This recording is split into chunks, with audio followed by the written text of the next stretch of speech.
గట్టిగా చెప్పకూడదు. అలాగే సదానంద యోగి ఒకసారి గట్టిగా చెప్పకూడదు. అలాగే మరి నందా సార్ ఒకసారి గట్టిగా చెప్పకూడదు. అలాగే ఈ క్షేత్ర పాలకుడు సుధాకర్ ఒకసారి గట్టిగా చెప్పకూడదు. మాస్టర్స్, నేను మామూలుగా ధర్మవరం కానీ అటువైపు కందుకూరు కానీ గొడ్లూరు కానీ అట్లా ఆ గ్రామాల్లో సార్ యొక్క సప్తాహం జరిగినప్పుడు నేను ఎక్కువగా చివరి రోజు పోతుంటాను. నేను ఎందుకు చివరి రోజు పోతుంటానంటే ఆ చివరి రోజు సారు ధ్యానయోగం గురించి చెప్తాడు. ఆ ధ్యానయోగం విన్నప్పుడు మన యొక్క రోమాలు నిక్కపడుచుకుంటాయి.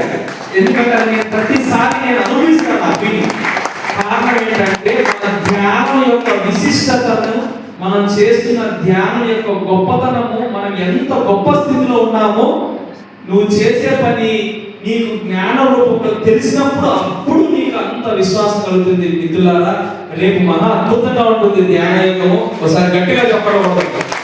ఈ భగవద్గీత సప్తాహంలో చివరి రోజు సాధించే ఆ ధ్యాన యోగం మహా అద్భుతం.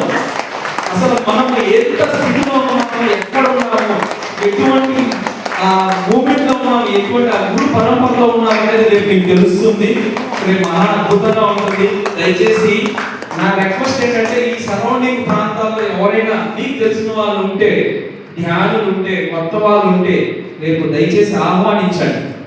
రేపు ఒక్క రోజు వాళ్ళు ఉంటే వాళ్ళ జీవితం మహా అద్భుతంగా ధ్యాన యోగం పట్ల ఆ వివరణ భగవద్గీతలో ప్రమాణంగా ఏదో ఎక్కడి నుంచో కాదు, సాక్షాత్తు భగవానుడు చెప్పిండే ఆ ప్రమాణాన్ని మనం గోపాలరెడ్డి స్వామి ద్వారా తీసుకుందాం. ఆ చెప్పే అద్భుతాన్ని చూద్దాం. గట్టిగా చెప్పడం